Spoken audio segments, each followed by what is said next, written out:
สังฆาธิการภิกขุสงฆ์องค์เนนจุตนจุองค์ด้วยความเคารพขอเจริญสุขเจริญพรพอออกไม่ออกศรัทธานาบุญสันนิบาตตันเข้าจุหนุ่มเท่าใจยิงก็ขอน้อมต้อนรับทุกท่านเข้าสู่รายการ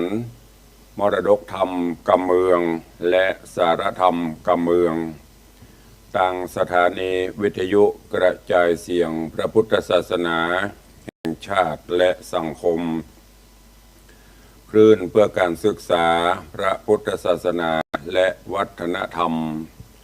คลื่นพระพุทธศาสนาและจริยธรรมคลื่นวิทยุสีขาวเพื่อเจ้าประชาคลื่นวิทยุของคณะสงฆ์อำเภอสระปีหรือสถานีคลื่นปริยัติศึกษาส่งสัญญาณออกอากาศทางวิทยุวัดฝ่ายหินตำบลสุเทพอำเภอเมืองเชียงใหม่จังหวัดเชียงใหม่ในเมตตาของท่านเจ้าอาจารย์พระครูสมุวิสุวัตวรกิจโจท่านผู้อำนวยการสถานีตุเจ้าหลวงวัดฝ่ายหินผู้ควบคุมเทคนิคการกระจายเสียงส่งสัญญาณออกอากาศทางคลื่นความถี่ FM 104.50 เมกะเฮิรตซ์สถานีวิทยุคลื่นพระพุทธศาสนาและจริยธรรมในความอุปถัมภ์ของมูลนิธิพระบรมธาตุเจ้าดอยสุเทพในเมตตาพระครูวรลบนามวงพรหมผู้อำนวยการสถานีในเมตตาของท่านเจ้าอาจารย์พระมหาประสิทธิ์ผู้ควบคุมเทคนิคการกระจายเสียงส่งสัญญาณออกอากาศทางคลื่นความถี่ FM 96.0 เมกะเฮิรตซ์สถานีวิทยุของคณะสงฆ์อำเภอสระปี หรือคลื่นวิทยุสระปีปริยัติศึกษาในเมตตาของหลวงพ่อพระครูสาธรกิจโกศลเจ้าคณะอำเภอสระปีท่านเจ้าอาจารย์พระครูวิมลภูริพัฒน์ท่านเลขานุการผู้อำนวยการสถานีส่งสัญญาณออกอากาศทางคลื่นความถี่ FM 87.50 เมกะเฮิรตซ์และสถานีวิทยุในเครือข่ายคลื่นวิทยุสีขาวเพื่อเจ้าประชาส่งสัญญาณออกอากาศตั้งแต่เชียงใหม่ลำพูนลำปางแป่นั่นในเมตตาของท่านเจ้าพระครูอภิวัฒนวิกรมและผู้อำนวยการทุกสถานีในเครือข่ายตลอดจนทางวิทยุชุมชนเสียงตามสายออกกระจายข่าวตามวัดวาอารามต่างๆก็ดีที่พ่อแม่ครูบาอาจารย์ พระเจ้าประสงค์เปิดในวัดก็ดีหรือต่างพ่อแก่พ่อแคว้นเปิดออกสัญญาณออกกระจายข่าวให้พี่น้องญาติโยมทั้งหลายได้รับฟังกันอยู่ในเวลานี้ก็ดีพร้อมกันนี้ยกมือ10 นิ้วกราบถวายการต้อนรับและเจริญพรต้อนรับครูบาอาจารย์พระเจ้าประสงค์องค์เนนจุตนจุองค์ญาติโยมปอออกแม่ออกศรัทธานาบุญกูคนเนอะได้เข้ามาติดตาม รับชมรับฟังทางภาพและเสียงการไลฟ์สดทางหน้าจอ Facebook ไลฟ์ของวัดวังสิงห์คำทาง Facebook ไลฟ์ของสถานีวัดฝ่ายหิน Facebook ไลฟ์ของท่านอาจารย์พระครูสมุวิสุวัตวรกิจโจตลอดจนทางเพจของสถานีมรดกธรรมล้านนาและหน้าจอ Facebook ไลฟ์ของ FC ญาติธรรมทุกท่านที่เข้ามาแล้วร่วมกันเผยแพร่นำธรรมคำสอนโดยการกดแชร์ลิงก์กดไลค์รายการนี้ไปยังหน้าจอกลุ่มเพื่อนๆของทุกท่านตัวเองรายการนี้ดำเนินโดยกระผมอาตมภาพพระครูวิสิทธิ์ศรีลาภรณ์ตุลุไลวังวัดวังสิงห์คำตำบลประแดดอำเภอเมืองเชียงใหม่จังหวัดเชียงใหม่เป็นผู้ดำเนินรายการนำรายการนี้มาพบปะกับทุกท่านตั้งแต่เวลานี้เป็นต้นไปข อบพระคุณทุกท่านที่ได้ติดตามเป็นกำลังใจกันอยู่ด้วยกันตลอดรายการเนอะประการวันนี้ก็เป็นวันพระวันศีลเป็นวันธรรมสวนะวันพระเดือน10ดับเป็นวันเดือนดับเป็นศีลที่3ของการเข้าพรรษาการเวลาล่วงเลยรวดเร็วเผลอแป๊บเดียวได้มาเกินเดือนแล้วเข้าพรรษาศีลที่3ละจากศีลหน้าไปก็จะแฮม10ศีลก็จะออกพรรษาละคำว่า10ศีลนี่ไม่ใช่เมินนะเผลอแป๊บเดียวก็จะหมดละเพราะนั้น ก็ขอให้ทุกท่านได้ตั้งจิตตั้งใจเอาสรณะก็คือพระรัตนตรัยแก้วเจ้าทั้ง3เป็นสรณะที่เปิ่งเนอะพุทธังสรณังคัจฉามิธัมมังสรณังคัจฉามิสังฆังสรณังคัจฉามิข้าพเจ้าขอเอาพระพุทธเจ้าเป็นสรณะที่เปิ่งขอเอาพระธรรมพระสงฆ์เป็นสรณะที่เปิ่งตั้งจิตตั้งใจประพฤติวัดปฏิบัติธรรมเด้อวันนี้วันพระวันศีลที่จะเข้ารายการฟังเทศน์ฟังธรรมเชิญชวนทุกท่านกลั่นจิตหือใสกลั่นใจหือสะอาดร่วมกันไหว้พระนบธรรมสมทานศีลก่อนเนาะ แล้วก็ก่อนฟังหัวใจรายการเป็นลำดับไปณโอกาสบัดนี้ อิมินาสการเรนะพุทธังอภิปูชยามะอิมินาสการเรนะธัมมังอภิปูชยามะอิมินาสการเรนะสังฆังอภิปูชยามะอะระหังสัมมาสัมพุทโธภควาพุทธังภควันตังอภิวาเทมิสวากขาโตภควตาธัมโมธัมมังนัมสสามิสุปฏิปันโนภควโตสาวกสังโฆสังฆังนะมามิอันธมยังพุทธัสสะภควโตบุพพาคณมกาลังกโรมะเสนะโมตัสสะภควโตอะระหะโตสัมมาสัมพุทธัสสะนะโมตัสสะภควโตอะระหะโตสัมมาสัมพุทธัสสะนะโมตัสสะภควโตอะระหะโตสัมมาสัมพุทธัสสะอิติปิโสภควาอะระหังสัมมาสัมพุทโธวิชชาจารณะสัมปันโนสุขโตโลกวิโทอนุตตโรปุริสะธรรมัสสารถิสัทธาเตวะมนุสสานังพุทโธภควาติสวากขาโตภควตาธัมโมสันทิฏฐิโกอากาลิโกเอหิปัสสิโกโอปนะยิโกปัจจตังเวทิตาโปวินยูหิติสุปฏิปันโนภควโตสาวกสังโฆอุชุปฏิปันโนภควโตสาวกสังโฆยายะปฏิปันโนภควโตสาวกสังโฆสามีจิปฏิปันโนภควโตสาวกสังโฆยะทิทางจัตตาริปุริสายุคานิอัฏฐปุริสาปุคราเอสะภควโตสาวกสังโฆ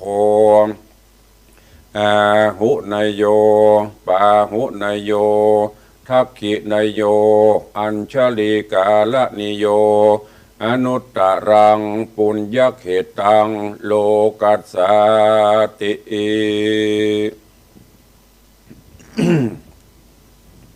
ได้เข้าเฝ้าสมเด็จป่อองค์พระผู้มีพระภาคเจ้าเรียบร้อยแล้ว ตอนนี้ไปตั้งจิตตั้งใจสมทานหับศีลข้อวัดปฏิบัติ5 ข้อรักษากายวาจาใจณโอกาสบัดนี้เน้อนะโมตัสสะภะคะวะโตอะระหะโตสัมมาสัมพุทธัสสะนะโมตัสสะภะคะวะโตอะระหะโตสัมมาสัมพุทธัสสะนะโมตัสสะภะคะวะโตอะระหะโตสัมมาสัมพุทธัสสะพุทธังสรณังคัจฉามิธัมมังสรณังคัจฉามิสังฆังสรณังคัจฉามิตุติยัมปิพุทธังสรณังคัจฉามิตุติยัมปิธัมมังสรณังคัจฉามิตุติยัมปิสังฆังสรณังคัจฉามิปานาติปาตาเวระมณีสิกขาปะตังสมาติยามิอะทินนาตานาเวระมณีสิกขาปะตังสมาติยามิกาเมสุมิจฉาจาราเวระมณีสิกขาปะตังสมาติยามิมุสาวาตาเวระมณีสิกขาปะตังสมาติยามิสุราเมรยะมัชฌะปมาทัฏฐานาเวระมณีสิกขาปะตังสมาติยามิอิมานิปัญจสิกขาปตานิสีเลนะสุขติยันติสีเลนะโภคะสัมปตาสีเลนะนิพุติงยันติตัสสมาสีลังวิโสทะเย จุมอกเย็นใจดีอกดีใจได้ไหวพระนพธรรมได้เข้าเฝ้าพระภูมิพระภาคเจ้าได้น้อมนำเอาหลักศีลหลักธรรมข้อวัดปฏิบัติของเจ้าพุทธเฮาอันเป็นศีลเบื้องต้นรักษากายวาจาใจเป็นหลักชัยแห่งการอยู่ร่วมกันโดยความสงบสุขสันติสุขของมวลมนุษยชาติโดยการมีศีลมีธรรมกำกับกายวาจาใจถ้าบนผืนปฐพีโลกใบนี้มีศีล5 ข้อนี้โลกนี้จะมีแต่ความสุขโลกนี้จะมีความสุขบานบันใจการฆ่าฟันบันแตงชกชิงบิ่งเล่าพิษลูกพิษผัวพิษเมียก็จะบ่เกิดขึ้นเพราะนั้นก็ขอฝากกับทุกท่านพุทธศาสนิกชนเราทุกคนเนอะได้น้อมนำเอาไปประพฤติปฏิบัติเอาไปใช้ในการดำเนินชีวิตประจำวันศีลธรรมไม่กลับมาโลกาจะวินาศดังปรากฏเกิดขึ้นเหตุการณ์ต่างๆในโลกปัจจุบันก็เพราะคนไร้ศีลไร้ธรรมไม่ใช่ศีลธรรมเสื่อมศีลธรรมไม่ได้เสื่อมหายศีลธรรมไม่ได้สลายไปจิตใจมนุษย์เราต่างหากที่พากันเหินห่างจากศีลธรรมนี่ฝากไว้เป็นข้อคิดกับทุกท่านที่เขาจะหันคอมเมนต์กันยุคนี้เป็นยุคศีลธรรมเสื่อมศีลธรรมบ่เคยเสื่อมไปจากโลกนี้มีตั้งแต่ก่อนพุทธกาลก่อนที่พระพุทธเจ้าล่ะแล้วพระพุทธองค์ก็ไปศึกษาไปค้นพบแล้วก็นำมาบัญญัติแห่งเพิ่มเติมขึ้นมาเพื่อให้โลกใบนี้อยู่ร่วมกันอย่างสันติสุข บ่ต้องไปโทษว่าศีลธรรมเสื่อมโทษตัวเก่าโทษตัวเฮาที่เฮาเสื่อมจากศีลจากธรรมหูแต่ไม่ได้ปฏิบัติศีล5 ข้อมีอย่างพ่องว่าได้หมดเป็นนกแก้วเป็นนกขุนทองแต่มีไหมที่เฮาเอามาปฏิบัติมานักมานาขอมีสัก4 ข้อก็ยังดีไม่ใช่5 ข้อมีข้อเดียวหรือบ่มีสักข้อนะโลกมันถึงเป็นเช่นนี้บ้านเมืองมันถึงเป็นเช่นนี้ฆ่าฟันบั่นแตงสงครามเกิดขึ้นนะอย่างประเดี๋ยวที่เฮาได้ยินข่าวนะยิงกันฆ่ากันหวังจะเป็นมหาอำนาจทั้งที่สุดท้ายแล้วก็มีใครอยู่ครองโลกนะอยู่กันไปช่วยเหลือกันไปสงเคราะห์กันไปมีจิตน้ำใจเอื้อเฟื้อเผื่อแผ่ซึ่งกันและกันไปจะเยะบ้านเมืองจะม่วนโลกนี้ก็จะน่าอยู่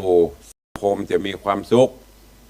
บ่ต้องไปชกชิงบิ่งเล่าบ่ต้องไปอิจฉาตานวนไข่ควายนวลไผ่บ่ต้องไปโลภโกรธหลงเนี่ยเป็นที่มาแห่งความเดือดร้อนที่มันเป็นข่าวถึงวันก็เพราะสิ่งเหล่านี้ว่าจะเป็นแก๊งคอเซ็นเตอร์ว่าจะคอเซ็นแต่ว่าจะเป็นนั่นเป็นนี่เพราะอย่างเพราะความโลภนั่นแหละเปิ้นจุเปิ้นไล่หัวเฮาก็ไปหลงเชื่อคารมเปิ้นสุดท้ายเฮาก็มาเดือดร้อนแต่ถ้าเฮามีศีลมีธรรมมีสติมีปัญญามีปัญญาสิ่งเหล่านี้ก็คงจะบ่เกิดขึ้นตุลุงบ่ได้โทษไผเน้อเพราะปัญญาคนเฮามันบ่เท่ากันนะปัญญาคนเฮาบ่เท่ากันเหมือนดังพุทธองค์ได้เปรียบเทียบปัญญาคนเฮาเหมือนดอกบัวสีเหล่านั่นแหละมันมีเป็นเช่นนั้นจริงบางพ่องก็ปัญญาเลิศบางพ่องก็ปัญญาปานกลางบางพ่องก็อู้อยู่ได้ก็เหี้ยวสุดท้ายก็ตกเป็นข้าทาสเป็นเบี้ยล่างของเปิ้นหรือเปิ้นจุเปิ้นหลอกเอาดังนั้นฝากไว้เน้อกับทุกท่านตัวเอง ก็วันนี้เวลาก็ล่วงเลยนักเกเนาะเข้าสู่หัวใจรายการก่อนก็เดี๋ยวก้อยตายพี่น้องญาติโยมเน้อตอนนี้ทางหน้าจอ Facebook ไลฟ์ก็มากันล่วงหลายก้อยไปตักตายพร้อมกันทีเดียวเนาะตักตายทางหน้าจอแล้วก็ก้อยตักตายทางบ้านมาฟังกันต่อในเรื่องราวของกัมพระสุรินทกุมารตวากับบริเตตวาในวันพุธ เป็นวันสำคัญตัวเองแล้วก็ปลิงสัญญาณไปทางคลื่นสีขาวตัวเองวันนี้ก็มากันต่อเนาะเรื่องราวในตอนที่แล้วก็ลำดามาถึงที่สามาวดีบิ๊กเข้ามาสู่บ้านสู่เมืองละเมืองปูระนครส่วนองค์อมรินทร์พระอินทร์ส่วนโพธิสัตว์เจ้ากัมพระสุรินทะก็กำลังผจญอยู่ในป่าเขาลำเนาภัยอยู่เรื่องราวในตอนที่แล้วป่อพญาปุระนครได้สั่งหลังจากที่สามาวดีเข้าบ้านเข้าเมืองได้รู้ความจริงได้หลงผิดไปก็โดยเนี่ยความมืดมหันต์เข้ามาปิดบังบ่ได้พินิจบ่ได้พิเคราะห์บ่ไปเจรณาตัดสินความต่างๆจำเปิ้นพรักใส่ไล่ส่งลูกตัวสุดท้ายก็ได้ปิกมาอยู่ที่เก่าที่เดิมแล้วก็หู้ต้นสายไปเหตุเลยสั่งให้เปิ้นไปจับไปเงียบเอากิจจะเสนาเอาไปประหารไปทำโทษแล้วก็ถามจันตะสามาวดีว่าโอ้ตอนไปนั่นลูกมีต้องมีไส้ไปเจกาแล้วตอนนี้ลูกมีที่ไหนหลานพ่อมีที่ไหนถามนางก็เล่าเรื่องราวต่างๆให้ฟังเรื่องราวของกัมพระสุรินทกุมารจะเป็นจะได้เจริญพรทุกท่านที่ตามรับฟังในผูกที่5ตอนที่2ณโอกาสบัดนี้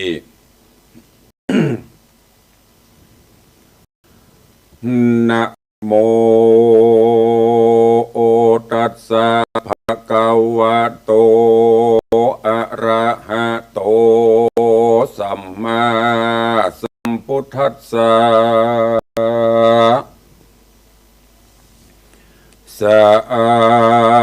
ทะโบฟังลาโสตุจันนาสัพปุริสะตังลายตั้งหญิงและใจมวลหมู่ที่ได้ปากันอยู่ทำท่าดาฟังยังละธรรมเทศนากามพระสุรินตะกุมารลำดับการมาถึงยังผูกแห่ตอนสองเนื้อเจ้าขอเจิญศรัทธาตั้งหลายหนุ่มเทาจุงตั้งจิตใจเล่าท่าฟัง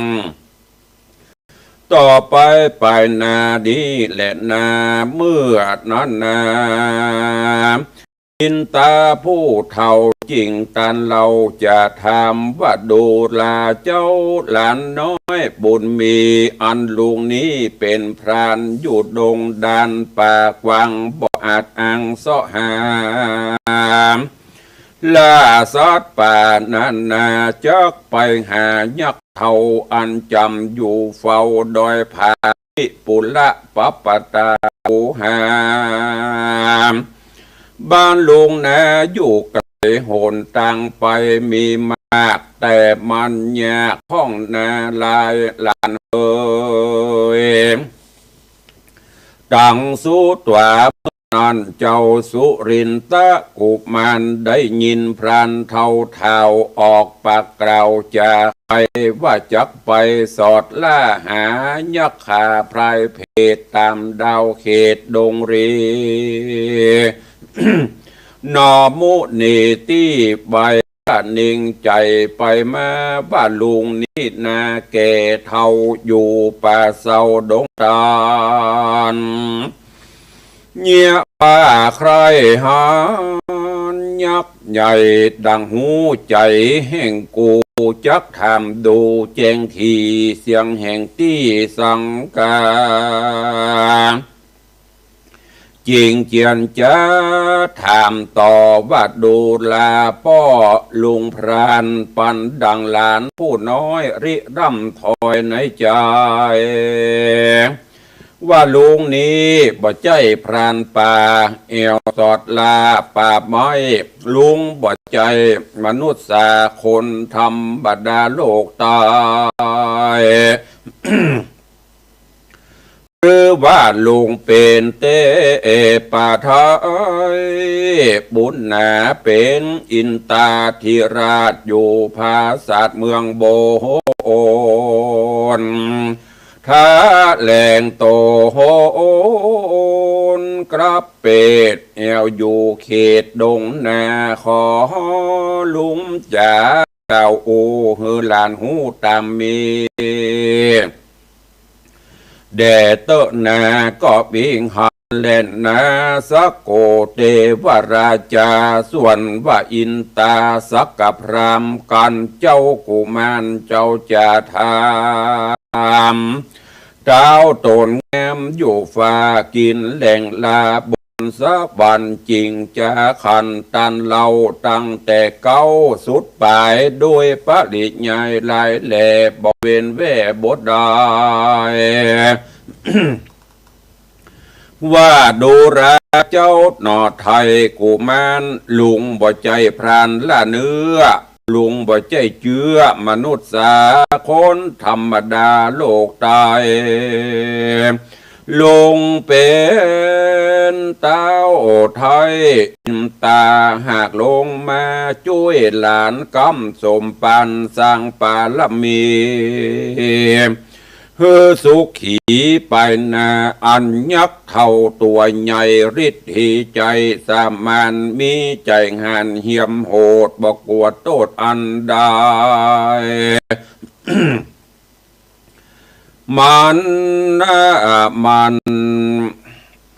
มันแมบลิ้นไปเกี่ยวกอดยังดอยยอดวิปุระปัปปตาคูหามยาวเจ็ดปันวาดอ่างจุมหมู่จ้างเสือมีต่างไปหนีบ่อยู่เพราะเขาหูกับตนบ่เตียวหนเข้าไกลล่วงเข้าไปแดนมาร เฮาจิ้งผ่านลงสู่ยังที่อยู่มนุษย์สาช่วยเจ้าบุญนาเป็นไทยผาเป้ไข้พันภัยมานเฮือเจยบานคำเจ้าบ่โศกเศร้าเครื่องแกก็มีหอนเล่นนาตาโตโอโหโอปะลังลำดับนั้นไปบ่จ้าเจ้านอนลาบุญนากับอินตาสักกะพรามเกาะเข้าดงดานป่าใบป่ากันไตดอยผาบุญแหนมแหนปูอาปาญาเอาซื้อนาเป็นไปหิมมาปานในปากวังมีสัตว์อยู่สร้างหลวงหลายกือมีควายดำปอดกระติงยอดกวางฟ้านลูกไม้หวานเหลือแหล่หล่นลงแผ่ถมทองตกลงกองพื้นดินปุ่นดิกินแต่เล่าเจ้าหนอดเดากุมันกับลุงพรานเกเท่าเตียวไตเต้าดงตันได้3 วันมาจอดก็ไปลอดดอยผา วิปุละปปตากูหาอันดอยผานี่นามีคูหาทำกวางเป็นที่อยู่สังยคามมันเอาก้อนผาตืดไว้บ่ฮือสัตว์ใดได้หูมารับอยู่3 วันกันต้องมันห้อนไม่ก็ออกไปเสาะไส้หากินสัตว์เตียวดินป่ากวางมีมากอังเสือมีราชสีควายป่าเล็ดจ้างลาปังปายมันกินหลายบอกไว้กันอิ่มใส่ต้องตันก็เร็วปันบ่อจะรีบใบหน้าเข้าไปนอนอยู่ในถ้ำหินเป็นอาจินบ่ขาดก็มีหันแลนาตาในกาลานันเราเจ้าหนอดเนากูแมนกับอินตาพรานผู้เท่ากันว่าเขาถึงเขตแห่งยักษ์เพดดงนาขุนอินตาบอจ้าสวาดมนต์กรากาถาฮือหินผาหน้าธรรมเสด็จซ้ำพระงาให้ยักษ์ผีพระลับอยู่บตันหูคิงโตนกันนาการต้องมนวิเศษอันยักษ์เพดดงตันก็เร็วปันปิกฟื้นสะดุ้งตื่นมึนตา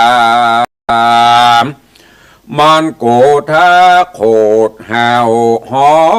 งเอิ้นกล่าวกำจาว่าไอ้ปัลลากระยาบบ่สุภาพตามธรร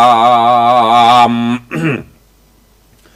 ปล่อยใจดำกำเศร้าลักล่วงเข้ามาจูเถิงทำกูใหญ่กวางมึงอย่าอ่างละมึงอย่าอ่างล้นหนีวันนี้มีโจกปากกูใครอยากมานานจีนโคนหวานบ่อไรกินจ้างใหญ่ตัวงามปุ่มปอหลามต้องใกล้สับปะใส่ใจซ้ำปะใส่ใจลามตัวมันงามใจจะเข้ามาทาดาตา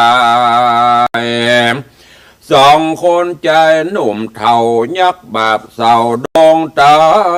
นเอาตินยันต้นไม้หักล้มไขว้ถมตามหน้าบ่งามบูดเบียวแล้วกัดเขียวปุ่นกัวเนตละมิดตัวสูงใหญ่ตบอกใส่ตังเสียงมันดังขนาดดังฟ้าหยาดไปบนผมหัวโคโหนงอด หนวดตาตวงตอดไปมาสองเก่นตามะมาบมีแสงว่าเป็นไฟเขียว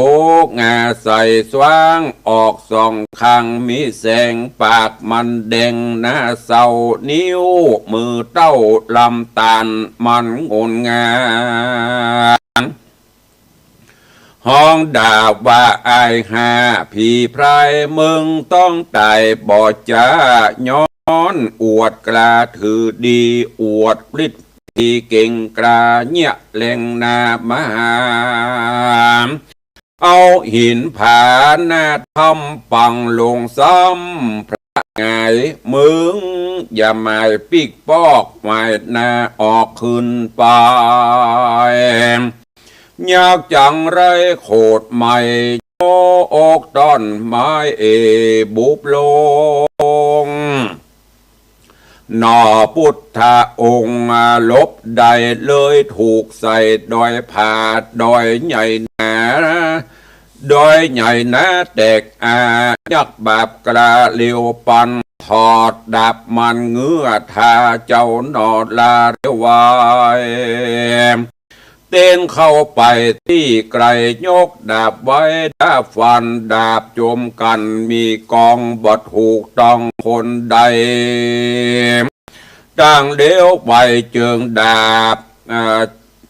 ต่างเลี้ยวไวเจิงดาบหากลบหาผโจรยักษ์มีมนกระแข่งจักฟันแต่งบอกเขาลบกันแต่เจ้าลงแรงตาวันแดงต่ำก็รับเหลี่ยมน้อยดอยผาอันยักษ์ขาบาบกรามสะย่องขึ้นฟ้าเลี้ยวปันสะย่องขึ้นฟ้าเลี้ยวปันแม่ลิ้นมันเกี่ยวกอดยังดอยยอดคูหายาวเจ็ดปันว่าอาจอ่างปากกวางปุ่นหัวกะงอกหัวไปมาปากก็จะกล่าวถอยว่าไอ้น้อยมึงตายไอ้น้อยมึงตายมันจะลาหายใจก็มีหันแลนาตาสามิงขัดเนในขัดนานอนใส่ตนเต้าไทยอินตาในมือขวากำดาบเหลื่อมมาต่อตาเบื้องซ้ายกำกว่าขอบเบื้องซ้ายกำกว่าค้อนเกลียวงามผ่องเพียวมีสีคือค้อนว่าจีลาเป็กวัดไกวเสียงดังไปตัวฟ้าส่วนเจ้านอดลาบุญจูก็เอาธนูมาตีเสียงดังมีเสียงดังมีก็ภาพตัวต้องจักรวาลดังปานฟ้าผ่าได้105ปันตียักดงรีอยากก็ลงจากฟ้าสับปันสองมือมันบ่จากราบเจ้าฟ้าอินตาปากก็จะกล่าวว่าขออินดูตัวข้าอย่าหือความนามอละนาก่อนมันจับเมียนแล้วก็เอาหน่วยเกี่ยวปะพาอันมีก้ากวนเมืองดูรุ่งเรืองใจจ้ามีชื่อว่ารัตนากุตมณี เป็นแก้วดีบ่อเศร้าถวายเจ้าอินตาแล้วก็จะบอกเราว่าเป็นของเก่าเมินมาเจนปิตาเต้าไทยสืบไว้เมินนานขอลุงพรันหับไว้อันค่าไทยป่าปงปันเดเตอส่วนอินตา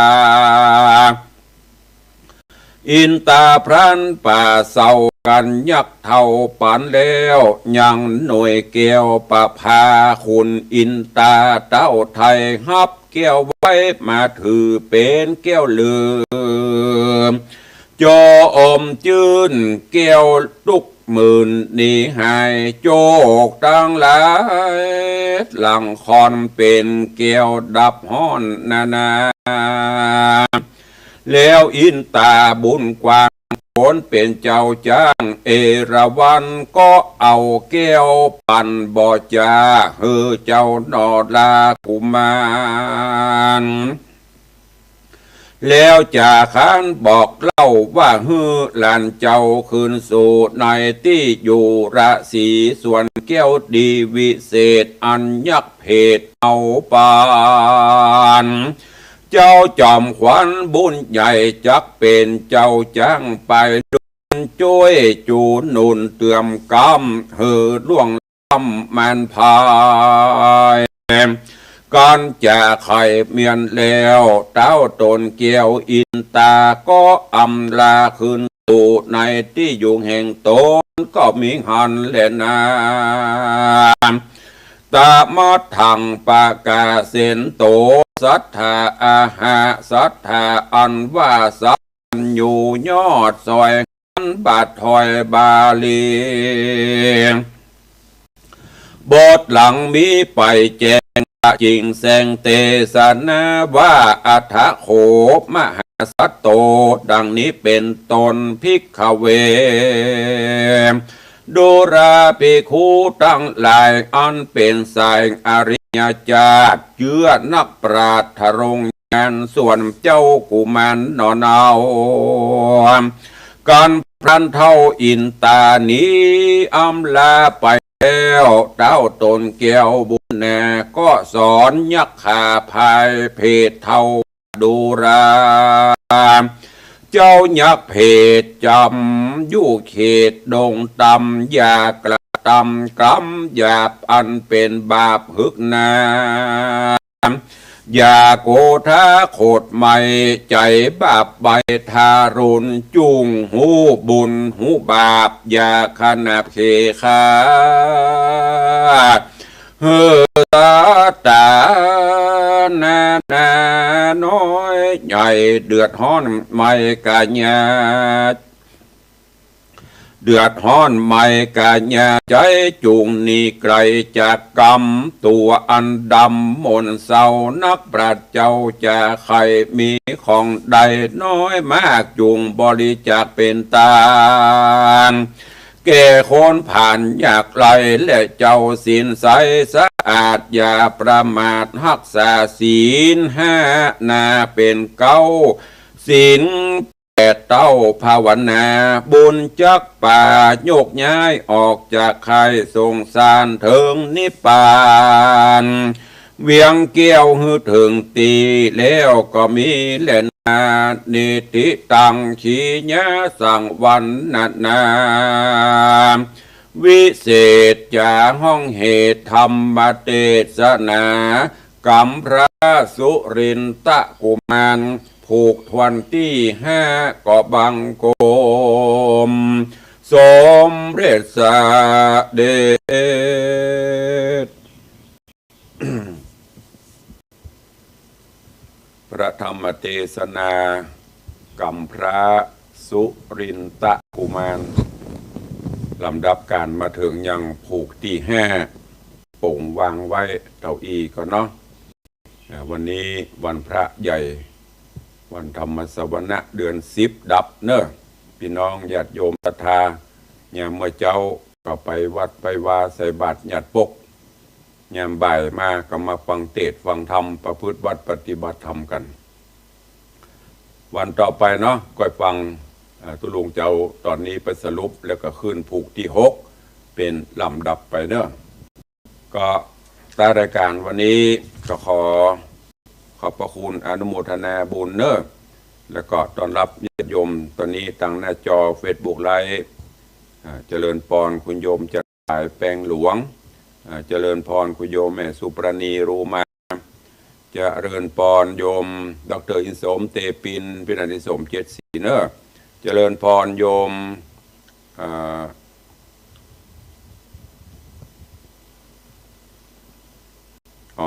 านเจ้า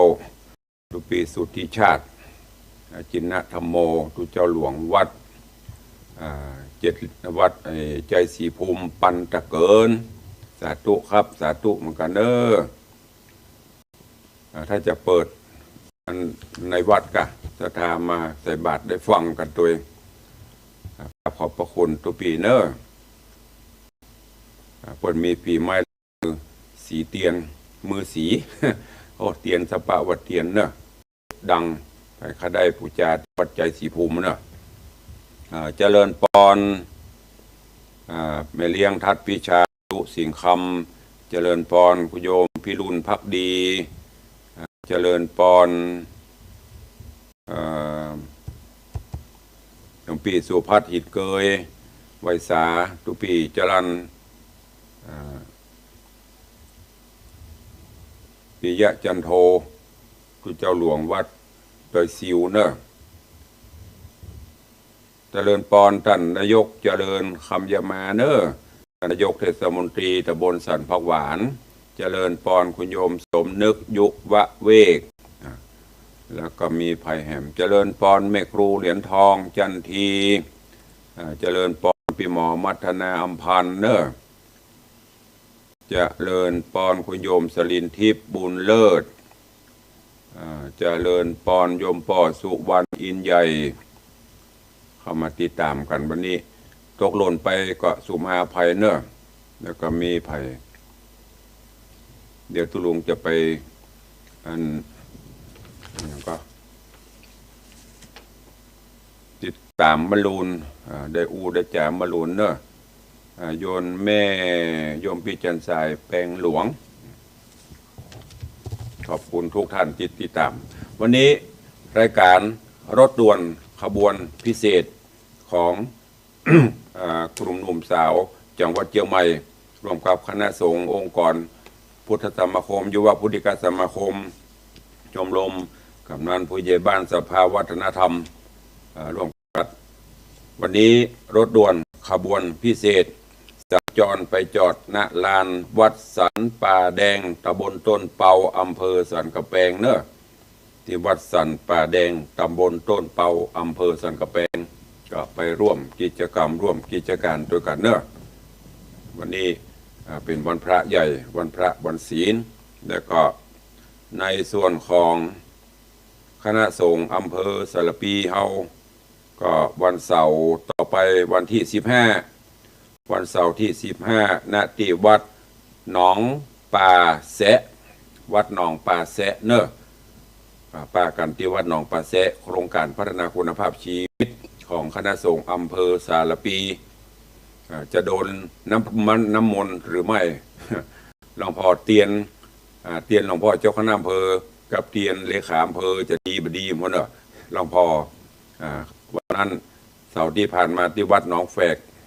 พรมน้ำมนต์นักไปหน่อย แต่ก็ไม่เป็นอุปสรรคเปิดกลางจ้องกันฟังกันเนอะเชิญชวนทุกท่านตัวเองวันที่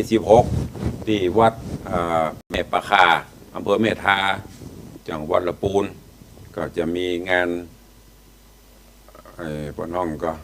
เปิดวัดหรือว่าจะร้องการตั้งวัดใหม่ของครูบาต่อก็ไปร่วมกันเนอะวันนี้ขอบพระคุณท่านโตจันทร์พระครูสมุวิศวัตวรกิจโจพร้อมกับศิษย์เอกเป็นานทินฐานเนอะ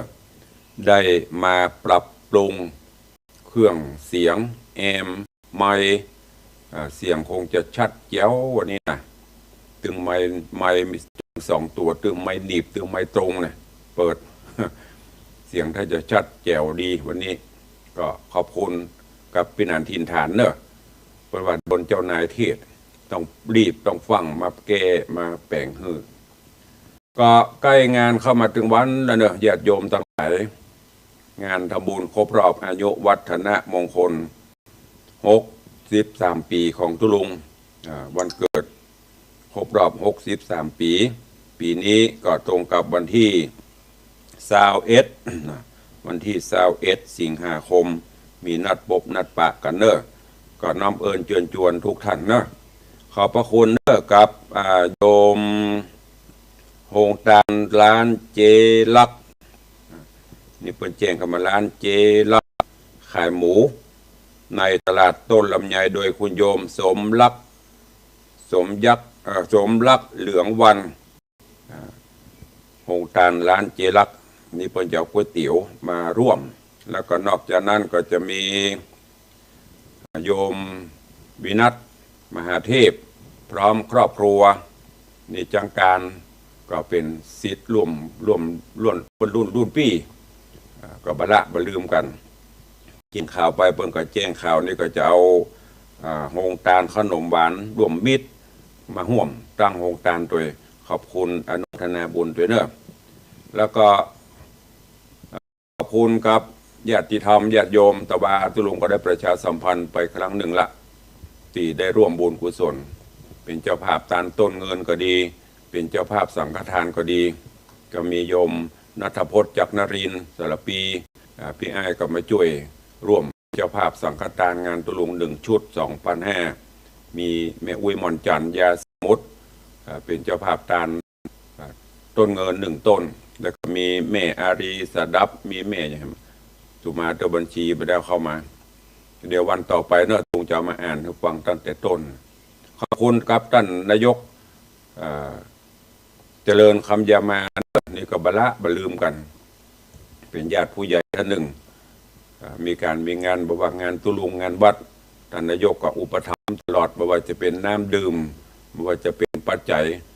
คราวนี้ก็เดียวกันท่านนายกเจริญคำยามาคุณนายบัวแก้วสีภรรยาของท่านนายกและครอบครัวก็เป็นเจ้าภาพสังฆทาน1 ชุด 2,500 บาทขอบคุณครับเจดวงทิพย์เป่งแก้วเจ้าของกิจการปั๊มน้ำมันทวีทรัพย์ก็ร่วมเป็นเจ้าภาพโฮงตาน1 โฮงแล้วก็เป็นเจ้าภาพสังฆทาน1 ชุดเนอะขอบพระคุณด้วยขอบคุณท่านสิบเอกปัญญาจารย์วิจิตถิรธรรมคุณโยมกัญญธิดาพิมพ์นวลสีภรรยาร่วมเป็นเจ้าภาพสังฆทาน1 ชุด 2,500แล้วก็ยังได้นำเอาหลอดไฟเนี่ยแสงนวลที่กำลังอยู่ในห้องส่งนี่โอ้ถึง2 คนผัวเมียใส่รถหล่องมาตานปลายปอแถมที่นอนหมาที่นอนน้องปอนเอามาถวายตัวแหมหลายสิ่งหลายอย่างที่ได้รับอุปถากอุปถัมภ์มาน้ำใจอันประเสริฐเหล่านี้อยู่ในจิตในใจตลอดว่าภัยเนอะเปิ้นมีแก่จิตกับเปิ้นมีแก่จิตกับเฮาก็มีแก่ใจต่อเปิ้นตุเจ้าก็เหมือนญาติโยมมันล่ะเปิ้นเต็มกับเฮาก็เต็มกับเปิ้นก็อุปถัมภ์อุปถากกันไปบละบลืมกันเนอะทุกท่าน FC อีพ่ออีแม่ทั้งบ้านทั้งจองงานมีก็มาร่วมกันตลอดมีอันใดก็แจ้งบอกเนอะตุลุงก็บละบลืมไปช่วยตลอดโอ้กำลังเข้ามาขอบเจริญปอนเนอร์เจพันเชียงใหม่จะเอาอย่างมาวันที่21ก็แจ้งมาเนอะตั้งหน้าเฟซหรือจะโทรมาบอกก็ได้ที่0817836540โยมเกษตรแจ้งเบอร์ทางเพจอย่างก็ฝากประทางท่านเจ้าท่านพระครูสมุวิศวัตด้วยบอกให้เปิ้นแก้ด้วยเนอะเบอร์โทรศัพท์มันผิดเบอร์โทรศัพท์ที่ตอนต้นรายการนะเวลาเปิ้นอย่างก็สปอร์ตโฆษณาเบอร์มันผิดเบอร์ผิดถึงเบอร์วัดถึงเบอร์มือถือมันนั้นโทรอยู่จะโทรไปถูกนะเบอร์โทรศัพท์วัดสายตรง053368169นี่สายตรงนะเบอร์รับสาย053368169เบอร์มือถือก็0817836540วันนั้นฟังสปอร์ตที่จันเกษตรเพชรสำริดเพื่อนเอาสปอร์ตออกก่อนขึ้นรายการเบอร์โทรมันไม่ถูกขอเมตตาแก้กับเนอะเอาแล้วเนาะมีไข่อุ้ตุลุงนะวันนี้ตักปิ้งบินบอย คุณเนอะพี่น้องญาติโยมทุกคลื่นหรือว่าจะเป็นคลื่น104ยามเจ้าคลื่น96ยามบ่ายแล้วก็ตั้งหน้าจอ Facebook ไลฟ์ติดตามกันมาตลอดเป็นกำลังใจกันมาเนอะหวังว่าวันที่21สิงหาคงจะพบปะกันในวังวันนี้ขอความสุขสวัสดีจุงบังเกิดมีกับทุกท่านเนอะอยู่ดีมีสุขเหมือนกันจุตนจุองจุผู้จุผลเนอะยัตตาโรมาวัตันติอายุวันโนสุขังพลัง